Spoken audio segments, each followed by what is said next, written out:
Nous voici de retour dans la géométrie et nous allons aborder la trigonométrie.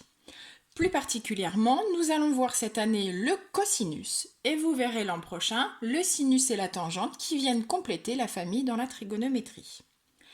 Je commence en reprenant l'exemple que vous avez dans la leçon, donc je vous invite à prendre la fiche de leçon. J'ai juste pris des couleurs un peu plus claires puisqu'on la voit mieux en distinction sur la vidéo que le bleu, le vert et le rouge.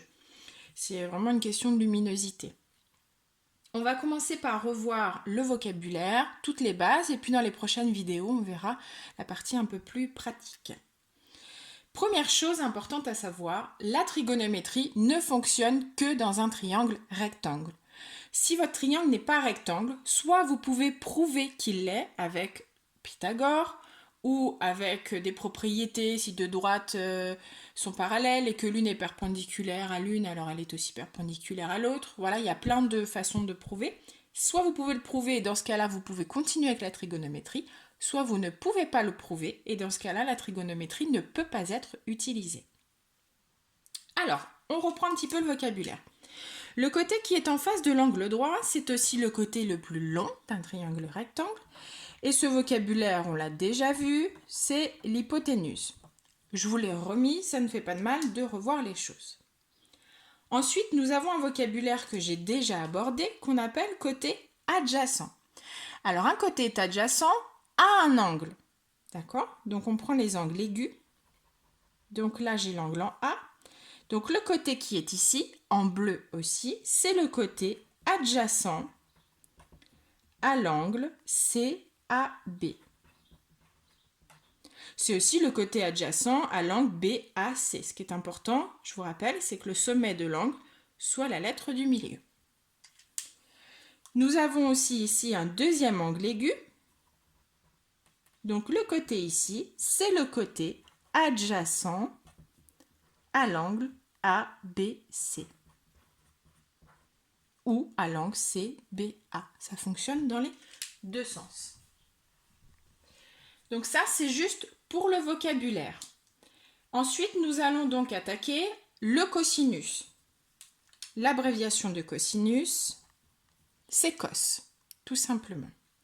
Le cosinus ne fonctionne que pour les angles aigus. Donc nous, ce qui va nous être utile dans un triangle rectangle, c'est pour l'angle ici A et l'angle ici B.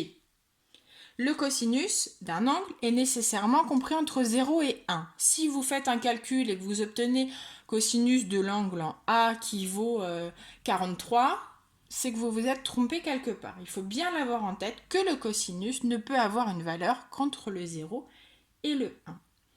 Le cosinus n'a pas d'unité. Qu'est-ce que ça signifie? Je suis en train de diviser des centimètres par des centimètres, donc il ne me restera plus d'unité. Le cosinus n'est ni en centimètres ni en degrés. Il n'y a pas d'unité, il n'y a rien à rajouter au bout.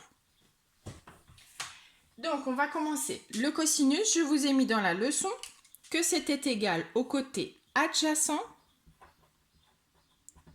sur l'hypoténuse. Donc ça, c'est la formule qu'on peut mettre en plus abrégé, adj sur hip. Tout simplement. Qu'est-ce que ça signifie? Je vais prendre mon angle ici en bleu. D'accord? Donc cosinus de l'angle CAB, ça vaut le côté adjacent, il est ici, c'est AC, sur mon hypoténuse, c'est AB.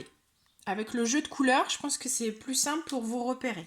Prenez bien aussi la fiche leçon, je vous l'ai mise en couleur. Donc même si vous n'avez pas de cartouche couleur pour les imprimer, essayez de le visualiser sur l'écran en couleur ou de les repasser, soit au stylo, au feutre ou au surligneur pour essayer de vous aider.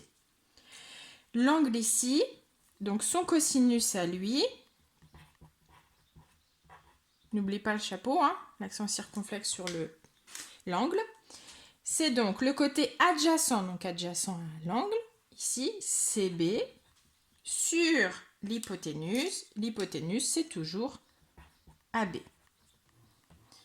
Deux angles aigus, deux cosinus que je peux utiliser dans ce triangle.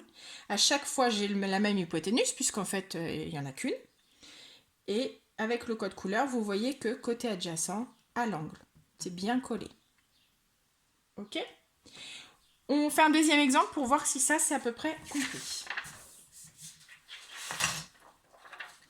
Alors, on prend donc le triangle, cette fois-ci, DEF, rectangle en E. L'hypoténuse, c'est DF.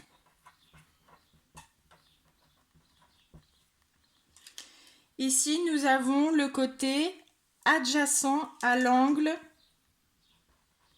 EDF. EF, c'est le côté adjacent à l'angle EFD. Voilà. On va tenter de noter le cosinus. Alors, souvenez-vous, donc on peut le mettre dans un coin. Cosinus, c'est adjacent sur hypoténuse. Donc, le cosinus de l'angle EDF, son côté adjacent ED, son hypoténuse DF. Ensuite, le cosinus de l'autre angle ici, EFD, son côté adjacent EF, son hypoténuse DF. Alors, il y a quelque chose que j'aimerais vous faire remarquer. Ici, alors on voit bien tout, oui. Alors ici, j'ai le sommet A et dans ma fraction, je retrouve 2 fois la lettre A, qui est bien le sommet de l'angle. Là, j'ai le sommet B, je retrouve 2 fois la lettre B. Le sommet D, je retrouve 2 fois la lettre D. Le sommet F, je retrouve 2 fois la lettre F. Donc ça, c'est un petit moyen mémotechnique qui permet de vérifier que vous avez pris les bons côtés.